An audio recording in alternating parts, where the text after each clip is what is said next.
예, 마가복음 1장은 복음서로 본다면 아직 그 서론과 같은 그런 장면이에요. 1장이 지난주에 이제 마가복음을 시작하면서 복음서를 열면서 제목이 예수님의 초대장, 이제 복음의 잔치에 우리를 초대하는 그런 말씀이었습니다. 복음서를 어떻게 읽어야 할 것인가, 이제 서론적으로 이 부분을 다시 좀 확인하고 정리하고 오늘 말씀으로 들어가려고 합니다. 이제 복음서, 우리 교회로서는 세 번째, 누가복음, 요한복음, 마가복음 세 번째 이제 하고 있는데요.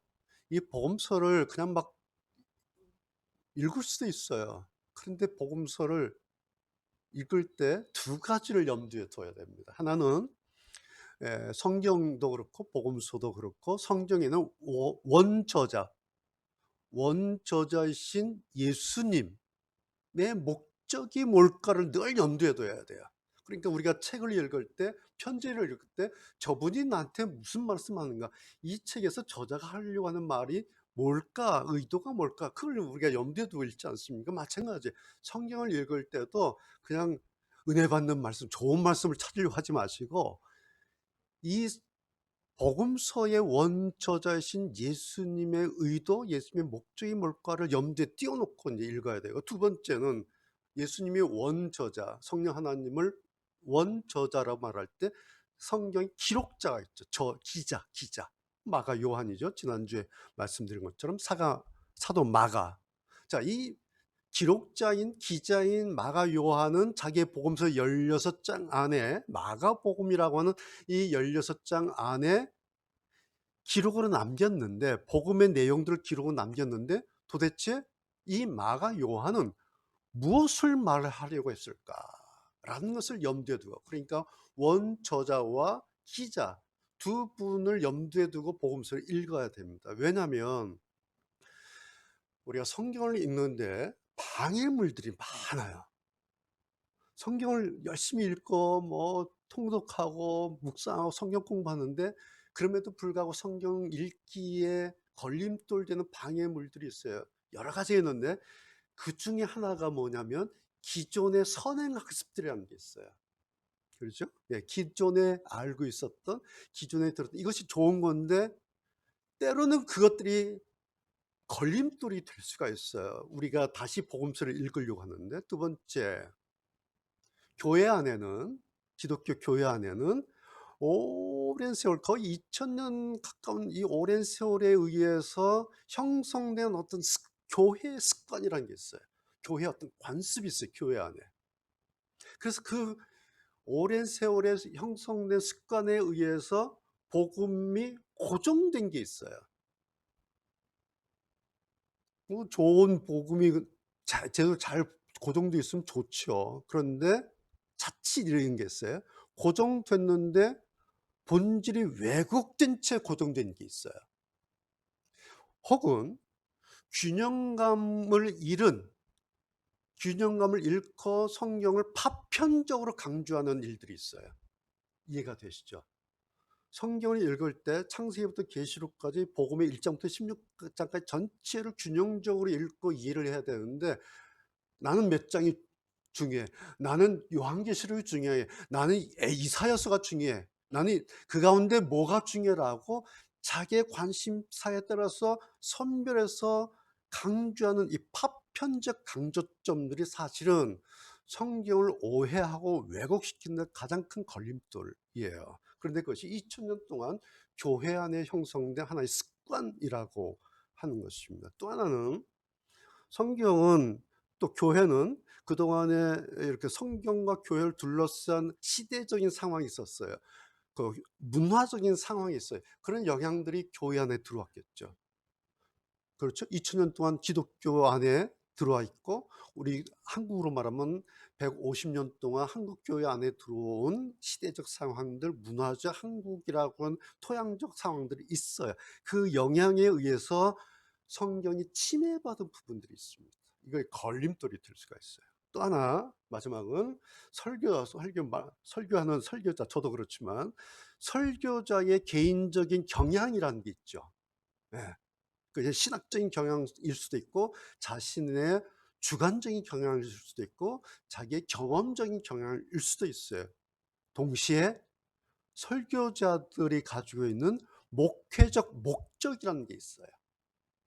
그러니까 성경을 이야기를 하는데 굉장히 많은 요소가 버무려져서 성경이 이렇게 감으로써 자칫 그것이 이제 우리의 성도들에게 선행 학습이 되어서 다시 성경을 읽을 때 어떤 것은 도움이 많이 되는데 어떤 것은 오히려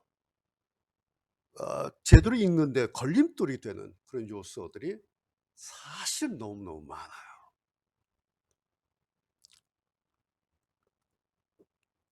그런데 그냥 넘어가죠. 왜 그럴까요? 시간 때문에, 세월 때문에. 굉장히 오랜 세월 동안에 이루어진 거거든요. 그래서 그냥 당연한 것을 인식이 돼요. 그리고 대개 성도들은 그 교회에서 시작해서 끝날 때까지 그 교회에서 한 교회에서 대개 생활을 하지 않습니까? 그럼 그 교회에서의 학습만 가지고 있어요. 그래서 오랜 동안 학습하다 보니까 분별이 잘 안 되고 인식하기가 어려운, 그런데 그것으로 인해서 성경과는 좀 거리가 먼 복음에 대한 어떤 그런 이해가 발생할 수도 있다. 그래서 이러한 것들 때문에 사실은 뭐 교단 간의 갈등, 교파 간의 갈등, 신학적 갈등, 교회 내 갈등, 너와 나의 갈등이 사실은 이렇게 따져보면 다 이런 것의 발단의 근거에서 이제 출발이 되는 겁니다. 뭐 여기까지도 뭐 어쩔 수 없다 그래요. 근데 결과물이 뭐죠? 이렇게 되면 딱 한 가지 결과물로 나오는 것은 이거예요. 교회 혹은 기독교 신앙의 영향력이 없어져 버려요. 성경을 이야기하는데도, 교회가 있는데도 영향력이 없어요. 왜? 이런 일 때문에. 오늘 이 부분을 좀 학습하려고 그래요. 이 부분을. 오늘 설교 제목도 조금 도전적이죠? 내 것만이 최고?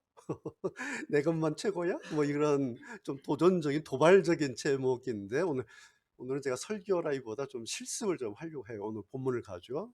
첫 번째, 오늘 본문을 우리가 읽어보면 그 주요 등장인물이 세 분이죠. 세례 요한, 예수님, 그리고 부르심을 받은 제자들, 사도들이죠. 주요 등장인물이 세 등장인물이 나옵니다. 첫 번째 이제 따질 거 이런 거예요. 자, 세례 요한과 예수님 나오면서 세례 문제가 나왔죠. 8절에. 세례 요한의 물세례가 나오고요. 예수님의 성령 세례가 나와요. 8절 다시 보세요. 나는 세례 요한 나는 너에게 물로 세례를 주었거니와 지금까지 나는 너희들에게 물로 세례를 줬어. 그런데 예수님은 성령으로 너희에게 세례를 주실 거야 라고 선언을 합니다. 세례 요한이. 자, 질문 하나 할까요? 저를 보세요. 질문할게요. 이게 물세례 나오고 성령 세례 나왔는데 잘 생각하세요. 물 세례와 성령 세례 중에 어떤 세례가 더 우월하고 어떤 세례가 더 중요한 세례일까요? 물 세례와 성령 세례가 오늘 8절에 보면 두 가지 세례가 있잖아요. 어떤 세례가 더 우월하고 어떤 세례가 더 우월한 세례일까? 10초만 시간을 드리겠습니다. 여러분이 막 생각하시고 이제 답을 찾으시려고 하는 표정이신데,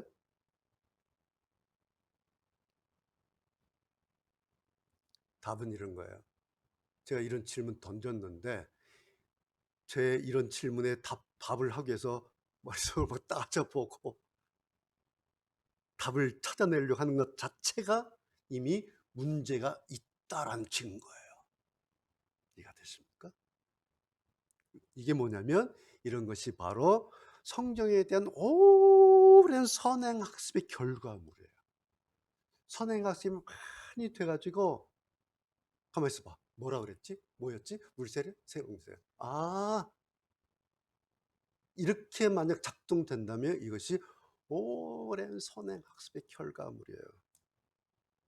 여러분, 성령 세례가, 예수님께서 주시는 성령 세례가 물 세례보다 우월하다?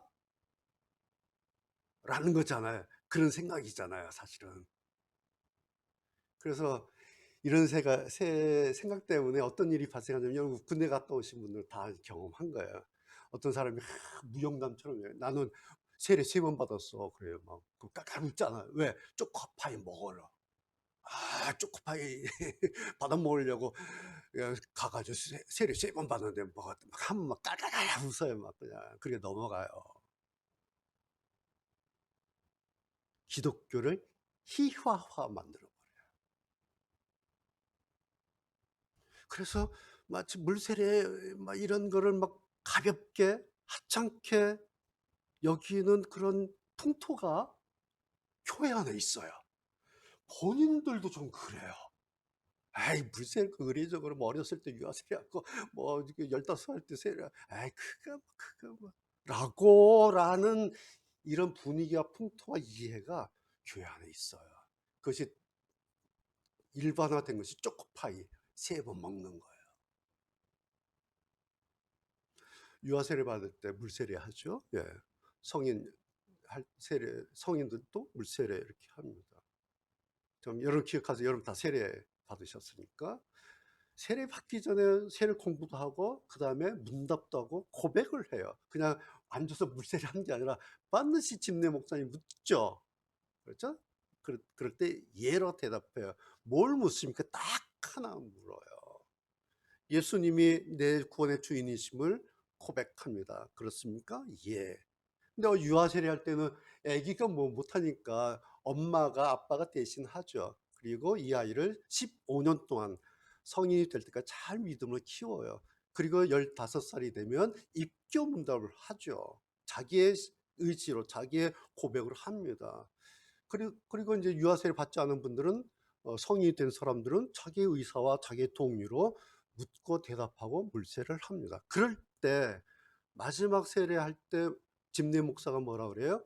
성부와 성령과 성령의 이름으로 이 사람이 하나님의 자녀 된 것을 선포합니다. 이렇게 얘기해요. 거기에 성부와 성령과 성자와 성령의 이름으로. 그게 물세례예요. 여러분 이게 장난처럼 보입니까? 이렇게 선포할 때 언급한 성부와 성자와 성령이라고 하는 이 선언이 장난처럼 보입니까?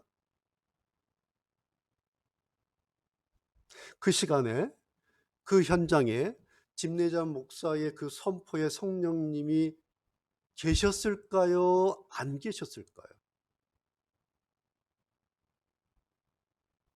그리고 그 성령님은 물세례 현장에서 선포된 그 성령님은 성령 세례 혹은 성령 충만의 그 현장에 계신 그 성령과 다른 성령이실까요?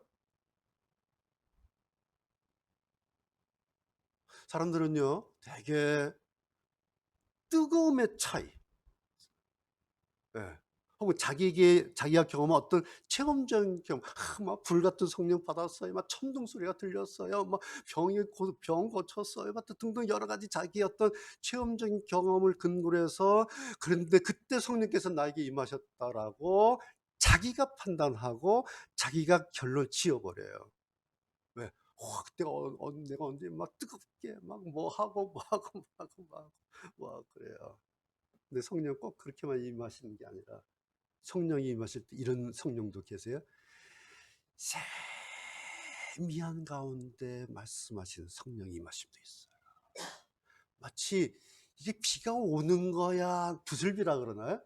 이게 비가 오는 것도 같고 이게 이슬 같기도 하고 도대체 모르겠어. 굳이 우산 필 필요도 없어요.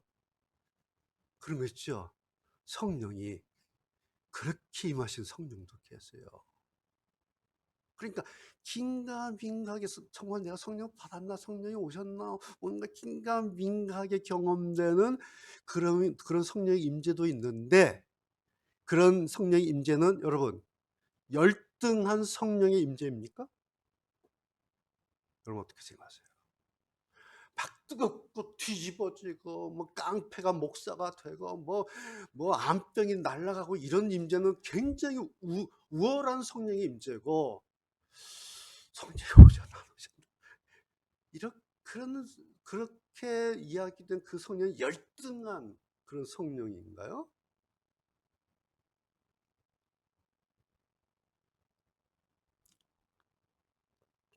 이런 것이 교회 안에 있는 넌센스예요.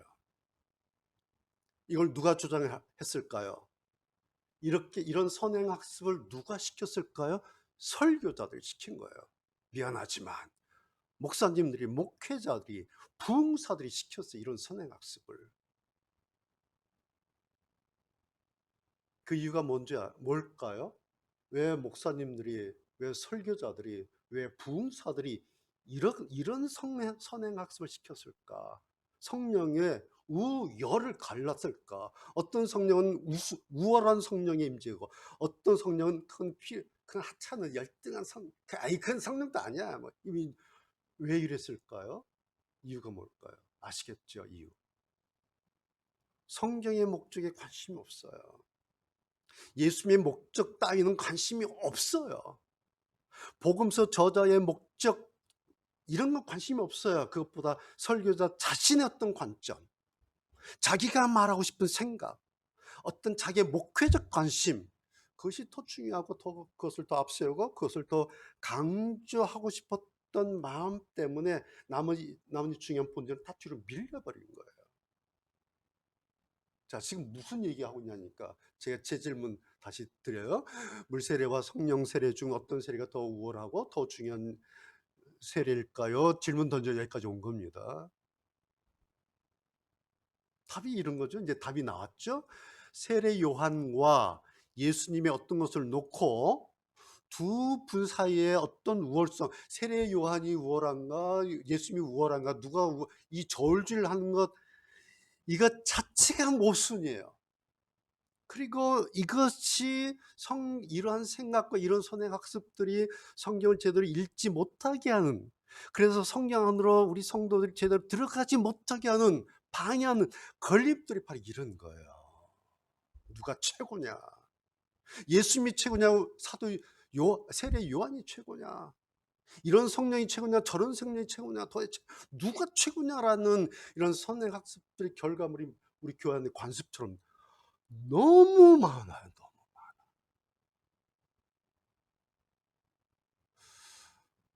어떤 목사님이 굉장히 분당에 목회하시는 굉장히 유명한 목사님이고 이름 알려진 굉장히 좋은 훌륭한 목사님이신데, 이 목사님이 인터뷰를 하셨는데 이런 인터뷰예요. 당신께서 34년 목회를 하셨는데 거의 이제 은퇴 막바지신데, 당신의 목회 다 끝내놓고 돌아보니까 알게 된 게 하나가 있더라는 거예요. 뭐냐니까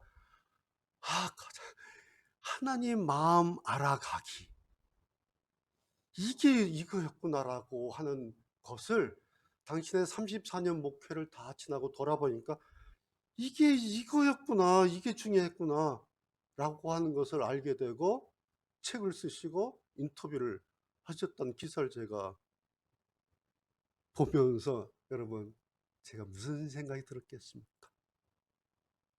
여러분 알다시피 우리 교회는 쉴만한 교회부터 시작해서 지금 323 교회까지 한 20년 동안 이걸로 시작했어요. 하나님의 마음 알아가기. 우리의 시작점이 하나님의 마음 알아가기.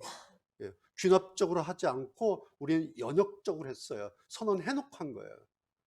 다 살아보고 다 목회 40년 해보고 나서 이거였구나 귀납적으로 알지 않고 우리는 그냥 선언을 했어요. 제가 시작할 때. 그래서 여러분 쉴만한 교회 우리 다 같이 있었으니까 그때 주제어 기억납니까? 하나님의 마음으로 움직이는 교회 기억나시죠? 13년 동안 쉴만한 교회에서 이거 했어요. 하나님의 마음으로 움직여가는 교회. 그래서 세 가지 했죠. From, through, to. 하나님의 마음으로부터 움직여가는 교회. Through. 하나님의 마음을 통하여 하나님의 마음으로 말미암아 움직여가고 싶은 교회. To. 하나님의 마음을 향하여 움직여가는 교회. 하고 싶다, 그럽시다, 해봅시다라고 했던 것이 우리의 13년 쉴만한 교회 세월이었잖아요. 그것이 제 목회 일기였어요. 이제 두 번째 323 교회 개척하면서 똑같아요. 오늘 순서지 보면 두 번째 개척 관심사도 똑같아요.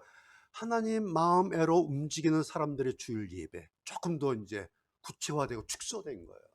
오늘 우리 주일 예배의 정체성이 뭐냐, 본질이 뭐냐, 하나님의 마음으로 움직이는 사람들의 예배. 이거 딱 하나 하는 거예요. 언제까지?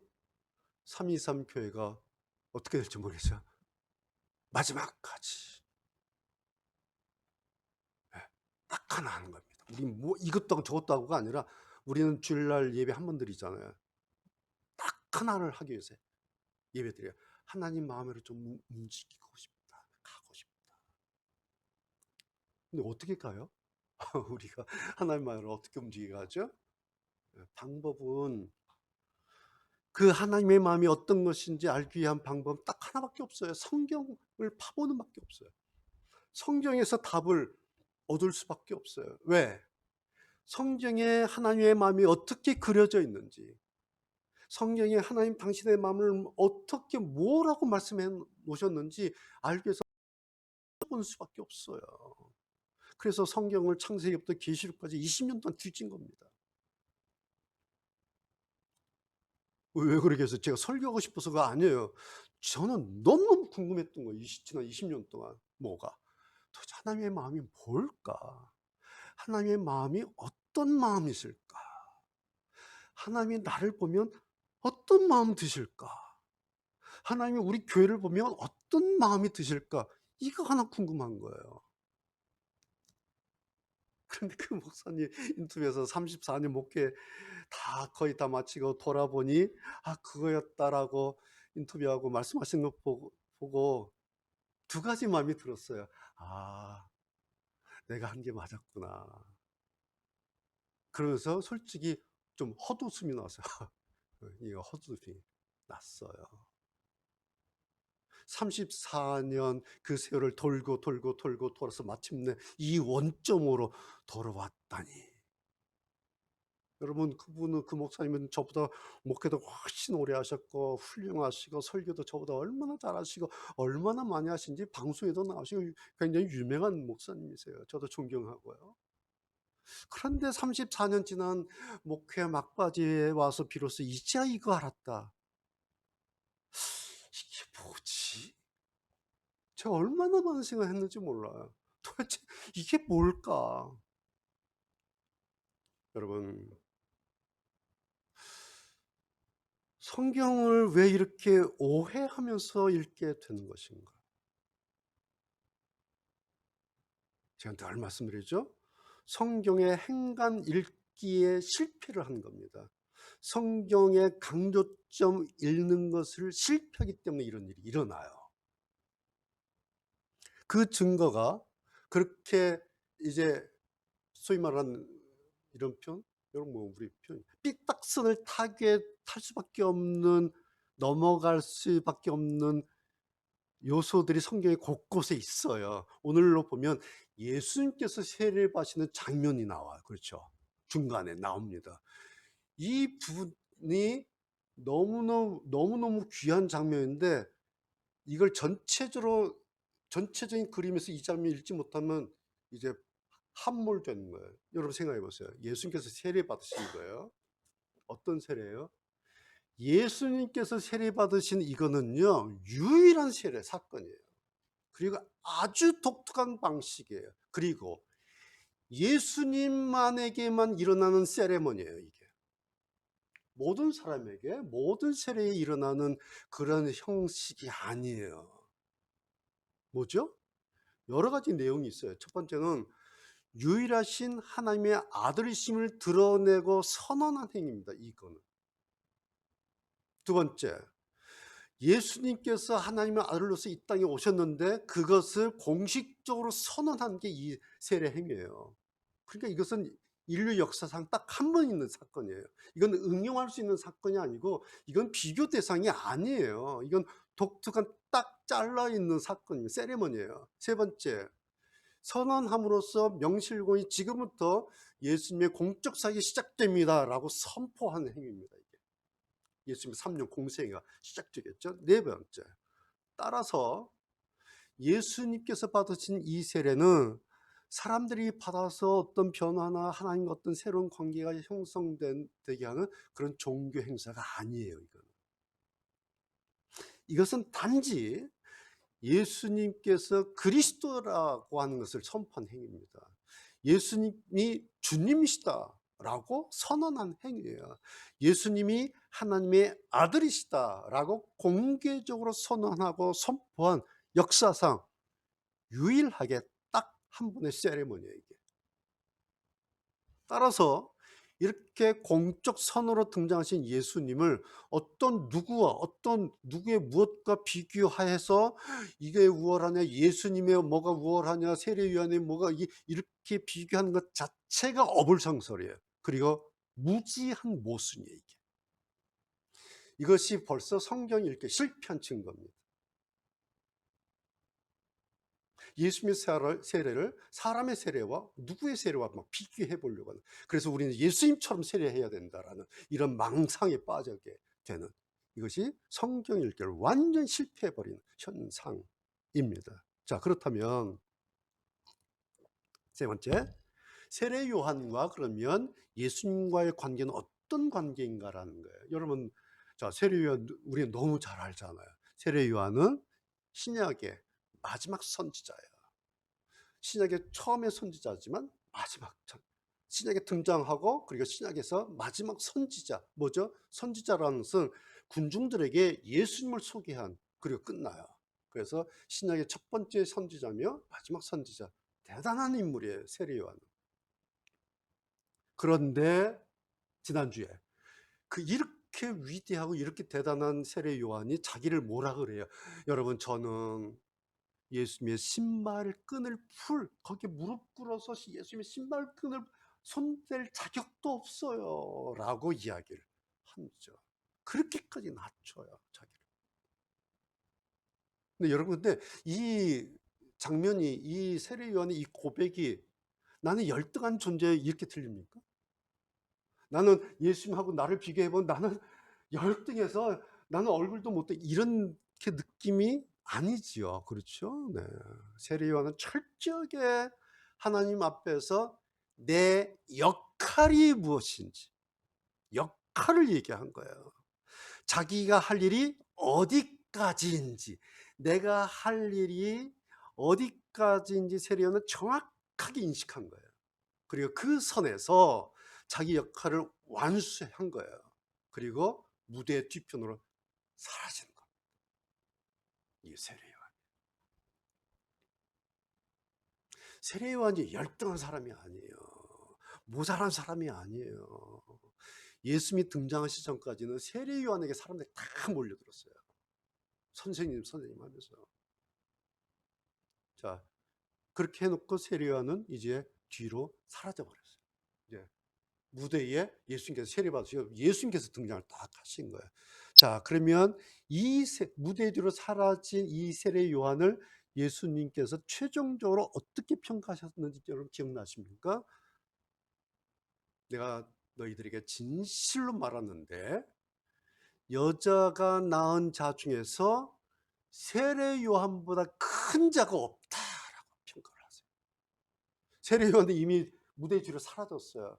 근데 그 세례 요한을 다시 앞으로 꺼내 들으면서 이 세례 요한은 역사상 여자가 낳은 자 중에 이 사람보다, 세례 요한보다 큰 사람이 없다.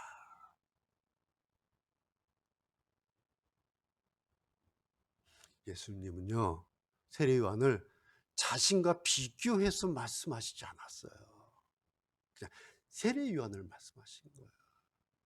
세례 요한이 충실하게 했던 세례 요한의 그 역할, 세례 요한의 그 자세에 대해서 예수님께서 최고의 칭찬하신 거예요. 그렇게 하심으로써 예수님이 이후에 이제 무대 뒤로 숨은 그 세례 요한의 그 자세, 세례 요한의 그 행위에 대해서 예수님께서 최고로 칭찬하시고 최고로 평가를 하셨다는 거예요. 여러분, 이게 오늘 우리에게 주신 메시지가 뭔지 이제 정리가 되십니까? 세례 요한과 예수님의 예수님을 어떤 우월성의 관점에서 비교하는 것 자체부터가 문제예요. 그런데 비교를 자기도 모르게 하잖아요. 제가 질문 탁 던졌을 때 그냥 가면서 '뭐지? 누구지?' 습관적으로 하려고 하는 우리의 이게 학습이 있어요. 왜냐하면 사람의 시각에서 혹은 우리가 일상에서 회사에서 일터에서 직장에서 뭐죠? 사회 계급이 있잖아요. 상하 관계잖아요. 그 상하 관계로 사회에서 그냥 우월성 판단해요. 저 사람 높은 사람, 이 사람 뭐 이제 밑에 뭐 알바 뭐 이렇게 뭐 하는 이런 사회적 습관이 우리에게 있잖아요. 근데 이것이 성경 읽는 습관으로 들어올 때에 복음의 의미를 놓치게 하는 시작점이기도 해요. 그래서 자기도 모르게 내 것만이 최고야. 내가 최고야 뭐라는 그런 어떤 비교의식, 어떤 우월의식, 어떤 계급의식, 그리고 비성경적인 어떤 자기 자만이나 자기 우월주의가 교회 안에서 막 싸워요. 눈에 보이지 않는 내 것만이 최고. 이 출발점이 어디냐니까 이런 기저가 있는 것입니다. 자, 이제 16절부터 보면 예수께서 제자들 12제자를 부르신 장면이 나오지 않습니까? 이제 또 이제 다른 장면 실습 한번 해 보겠습니다. 자, 업으로 살았죠, 이 사람들이. 근데 예수님께서 부르셨어요. 그러니까 금방 뭐 다 버려두고 이제 제자로 하겠다라고 이제 예수님을 따라서 나서죠. 자, 그럼 뭐예요? 이 장면은 이 사람들이 하루아침에 그 위치가 자기 신분이 어부에서 하나님의 아들 예수 그리스도의 제자 뭐예요? 1급 참모로 격상이 돼요. 순간적으로 어부였던 사람이 물고기 잡아 가다가 부르시니까 예 가겠어요라는 돌아선 순간 하나님의 아들 예수 그리스도의 참모로 격상이 탁 돼요. 그 순간에. 겉으로 그래요. 겉으로. 그런데 사실은요. 여러분 이 장면에서 뭐가 보입니까?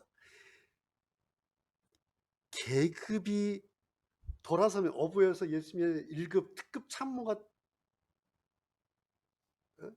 됐다는 이 순간에 내가 높아졌구나. 내 계급이 이제 높아졌구나라는 장면이 있어요.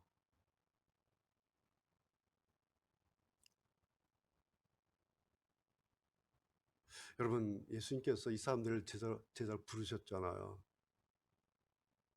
왜 부르신 거예요? 예수님의 필요 때문에 부르신 거예요. 예수님의 공생의 사역에 동역해야 될 어떤 필요성이 있기 때문에 이 사람들을 예수님의 필요에 의해서 부른 거죠. 그렇죠? 왜? 사람이 필요하니 전도도 해야 되고 뭐 같이 이제 스태프들이 돼서 같이 활동해야 되고 여러 가지 사역을 하시는데 예수님 혼자보다도 이제 필요한 거죠. 즉 예수님의 필요에 의해서 제자가 된 것이지 그것을 통해서 이 사람들이 높은 자리에 등극을 하고 계급이 달라지고 위치가 달라진 것은 아니다라는 거예요. 그런데 이건 예수님 생각이에요. 우리가 볼 때 생각이고 실제로 이 사람들은 그렇지 않았어요. 사실은 여러분 우리가 알잖아요. 제자들 자신들도 3년 동안 3년 내내 속으로 생각이 있었어요. 어떤 기대감이 있었고 자기 망상을 3년 내내 몰래 즐기고 있었어요. 마치 월요일 날 복권 사갖고 토요일입니까? 토요일 날까지 복권 로또 당첨된 거 즐기는 것처럼 이 사람들도 예수님 제자 탁 되고 3년 동안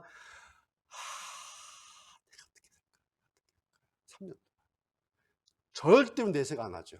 절대 혼자만 해요. 근데 이게 패가 까져요. 언제? 마지막에 예수님께서 이제 마지막 예루살렘 들어가시는데 제자 하나가 아유 우리 아들 오른쪽에 우리 아들 왼쪽에 좀 안 될까요? 물론 엄마가 그런 거죠. 엄마가 주님 우리 아들 오른쪽에 우리 아들 왼쪽에 좀 이렇게 해서 좀 이렇게 잘 한번 해보세요. 엄마가 그랬는데 엄마가 왜 이 말을 했겠어요? 자기들끼리 한 얘기가 있을 거예요. 3년 동안. 실제로 했을 수도 있고 아니면 암묵적으로 이야 이것 봐라 저렇게 기적을 일으키시는 구름대같이 사람들을 몰고 다니는 그 선생님 내 아들 보니까 제자네. 아 이게 이렇게 되면은 이게 어떻게 되는 거야? 엄마도 보고 알고요. 자기도 알아요. 이게 이렇게 시나리오에 이렇게 되면 나중에 아 이게 이렇게 되는구나. 혹은 몰래 가서 엄마 참 조금만 고생 얼마 남지 않았어요. 조금만 참으세요. 우리 예수님께서 어떻게 되시면 나는 이렇게 될 거야. 알고 있어. 라는 썸씽이 있었어요. 얼마나 비밀스러운 사연들입니까? 그런데 이 식구들 뿐이었겠어요? 이 엄마만 그랬겠어요? 이 두 아들만 그랬겠어요? 아니에요. 나머지 제자들 다 그랬어요. 말만 안 했을 뿐이지. 어떻게 알아요?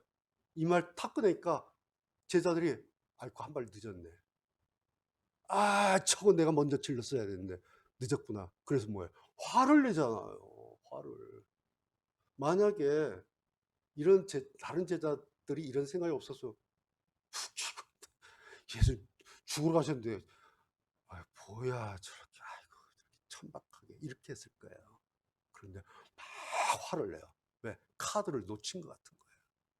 카드를. 자기들도 속으로는 다 한 꼭지 생각하고 있었던 게 있었어요. 12명이 표현만 안 했어요. 암묵적으로 가지고 있었어요. 한속에서 팍 선수 치고 나니까 아이고 한 발 늦었네. 아이 막 화를 막 내는 그 장면이 있잖아요. 거기서 끝납니까? 아니에요. 그렇다고 해서 거기서 끝나지 않아요. 예수님께서 십자가에서 돌아가셨어요. 그러니까 베드로와 제자들이 뭐라 그래요? 아, 요즘 말로 하면 이망생. 아, 나는 이번 생은 망한가 봐. 아유, 씨, 할 수 없다. 이망생, 이생망? 이생망, 아, 이생망. 이번 생은 망한 것 같아, 이생망. 아, 다시 고기 잡으러 가자. 왜? 꿈이 있었다라는 얘기야, 꿈이. 근데 꿈이 깨졌잖아. 예수님 돌아가시는 거 보고. 다시 돌아가요.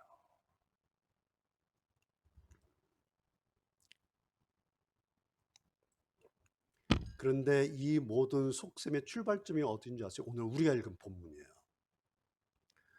제자로 시작하던 마가복음 1장 이 출발점에서부터였다라는 거예요. 어부에서 하루아침에 예수님의 제자가 된 것을 마치 신분 세탁이라고 여긴 거예요. 신분 세탁. 아, 신분 세탁다. 나는 이제 큰 물. 자, 여기까지가 이제 실습한 거예요. 자, 결론.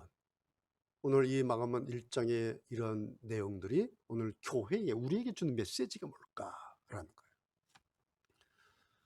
말씀드린 것처럼 사람들이요 습관적으로 성경의 어떤 내용을 가지고 우열을 따지는 우열의 관점으로 성경을 보려고 하는 그래서 그것을 얘기하려는 그런 경우가 너무너무 많아요. 가령 예를 들어서 은사가 있잖아요. 은사 여러 가지 은사가 있는데 어떤 은사가 최고의 은사인가요? 교회 안에 여러 직분이 있잖아요. 교회 안에 있는 직분 가운데 어떤 직분이 최고의 직분인가요? 그럼 막 답을 하려고 그래. 뭐 지혜의 말씀을 전하는 거, 뭐 믿음의 은사, 뭐 병 고치는 은사, 뭐 능력 행하는 은사, 예언하는 은사, 방언하는 은사, 막 귀신 쫓는 은사. 가만있어 봐. 그 은사 가운데 뭐가 가장 센 은사냐, 뭐가 가장 높은 은사냐 라고 막 하고 또 그런 얘기를 막 해요. 어떤 은사가 최고 센 은사다. 그 우열을 얘기를 합니다.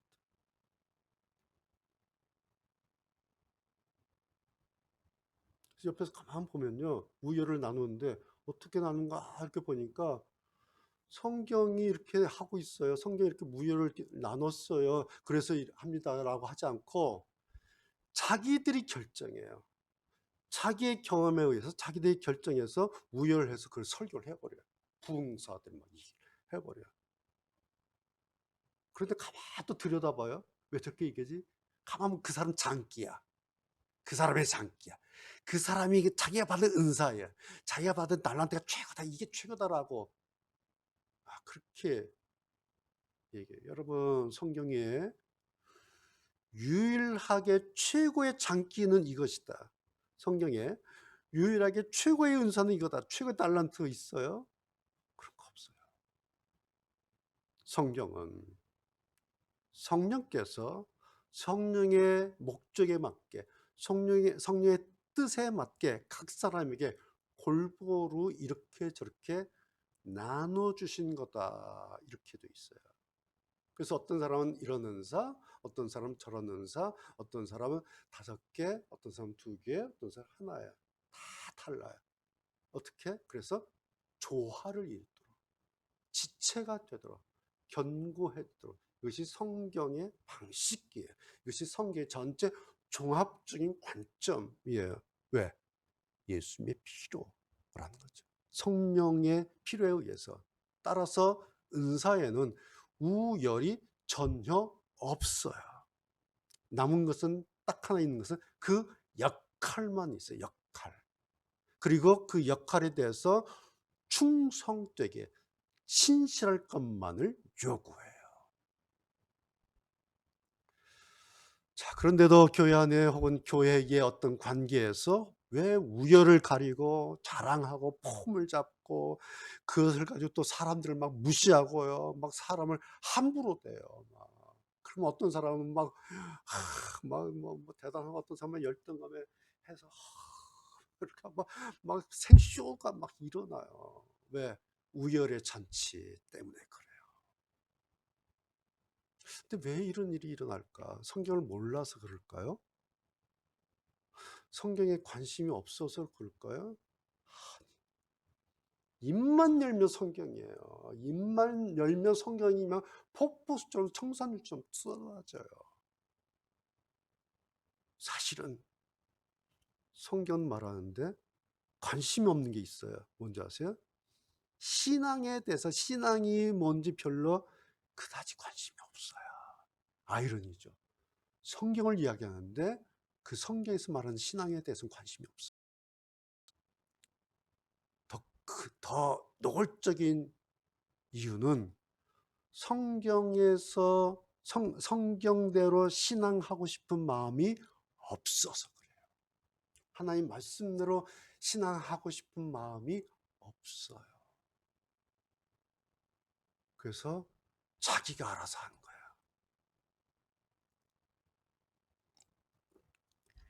그래서 나오는 마지막 브랜드 포인트는 나는 나다. 내가 나다. 내가 최고다. 이거 하나 남아요. 이것이 교회 브랜드일 수도 있고 자기 신앙의 교만일 수도 있고, 그런데 사실은 자기 신앙의 천박함이에요. 이것이 교회의 천박함이에요. 천박한 교회 브랜드가 이거예요. 내가 최고다. 가장 천박한 교회 브랜드, 가장 천박한 신앙의 브랜드가 이거예요.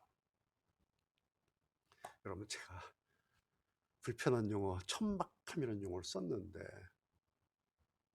천박함 그러면 무슨 의미가 떠오릅니까? 천박함이 뭐 같아요? 천박함이라고 하는 것은 향기가 없는 죽은 형체를 말합니다. 가난한 게 천박한 게 아니에요. 이렇게 빈약한 게 천박한 게 아니에요. 공부 못한 게 천박한 게 아니에요. 없는 게 천박한 게 아니에요. 향기가 없는 죽은 형체가 천박함이에요. 그리스도를 말해요. 그런데 그리스도가 없어요. 예수를 말을 해요. 그런데 예수는 없어요. 구원을 말해요. 그런데 구원의 냄새가 안 나요. 하나님 때문에 나 축복받았어요. 하나님 때문에 막 복받고 우리 애들이 어떻게 되고 막 우리 집이 어떻게 막 축복받아서 자랑하는데 가만히 들어보면 그 꼭대기에 하나님은 없어요. 그 꼭대기에 자기만 있어요. 축복받은 나. 그러면서 자기가 마치 하나님을 부리는 것 같아요. 하나님은 누구냐? 나를 축복하기 위해서 존재하는 존재라고 하나님을 부려요. 내가 하나님 잘 부렸더니 저분이 나를 어쩔 수 없이 날 쩔쩔매어 갖고 나한테 복을 막 쏟아 부어주네. 왜? 그러지 않으면 내가 삐질까 봐. 라고 꼭대기에 자기가 있어요. 난 이 사람 얘기하기 싫은데 정강훈. 하나님 까불면 나한테 죽어? 이런 거예요. 근데 사람들은 구름대같이 모이잖아요. 태극기 때. 이런 말을 하는데 하나님 까불면 나한테 죽어? 이런 말을 하는데 이 쓰레기한테 사람들이 모여요. 왜 그래요? 그런 욕구가 있어요. 사람들. 성경대로 신앙하고 싶은 마음이 없어요. 대신 욕구가 있어요. 정리할까요? 성경의 의미와 성경의 가치가 제대로 이렇게 인식되지 않는 이유는 사람의 관점에서, 사람의 선행학습 때문에, 사람의 경험으로 성경의 모든 것을 다 자기가 재단하려고 하고 자기가 다 결론 내려고 해요. 우리가 이번 마가복음 읽으면서 이걸 조금 밀어놔야 돼요. 자, 새롭게 마가복음 읽으려고 하는데 어떻게? 성경은 성경의 관점으로 읽어야 돼요. 성경 저자의 관점으로 읽어야 돼요. 성경의 원저자이신 하나님의 관점으로 이 성경을 읽어야 됩니다. 왜 그런 줄 아세요? 성경은요, 이건 과학적인 책이에요. 뿐만 아니라 성경은 초과학적인 책이에요. 그래서 어느 정도 신학적인 전문성이 요구가 돼요. 데올로지라고 그래요. 데오스, 하나님, 로지컬, 논리, 과학이에요. 성경을 무자비하게 막 읽는 게 아니라 성경 과학이 초과학적인 내용을 갖고 있기 때문에 신학적인 논리가 필요합니다. 그렇다고 해서 다 신학 공부하자, 그거 아니에요. 그리고 신학만 공부하면 다 해결됩니까? 그렇지는 않아요. 내 신앙의 목적이 정확해야 됩니다. 내 신앙의 의미가 정확해야 됩니다. 그래야 성경이 보여요. 그래야 성경을 제대로 읽고, 그리고 이번 6개월 동안 우리가 읽고 묵상해야 될 이 마가복음의 이 복음이 우리 안에서 움직이게 될 것입니다. 그래서 이번에 마가복음을 완전히 저도 이제 새롭게 시작하려고 합니다. 저도 이번에 이 복음서 세 번째이긴 하지만 이번 마가복음을 완전히 나도 이제 새롭게 선행학습 다 밀어놓고 다시 읽고 다시 묵상하고 다시 연구해서, 그러니까 늘 들었던 우리가 복음서 설교, 여러분 어렸을 때부터 얼마나 많이 듣습니까? 마태, 마가, 누가, 요한, 저도 설교 엄청 많이 했고 많이 듣고 아무어예요. 그렇죠? 이게 복음서인데 늘 들었던 그런 복음서가 아닌 성경 저자의 목소리를 들어보는 것처럼, 마치 예수님의 첫 번째 복음 잔치 그 현장에 처음으로 내가 들어가서 듣는 그런 것처럼 이 복음이라고 하는 것을 처음으로 들어보는 그런 자세로 여러분과 저와 함께 이번 5학기 마가복음의 여행을 하려고 합니다. 여러분 잘 같이 갔으면 좋겠습니다.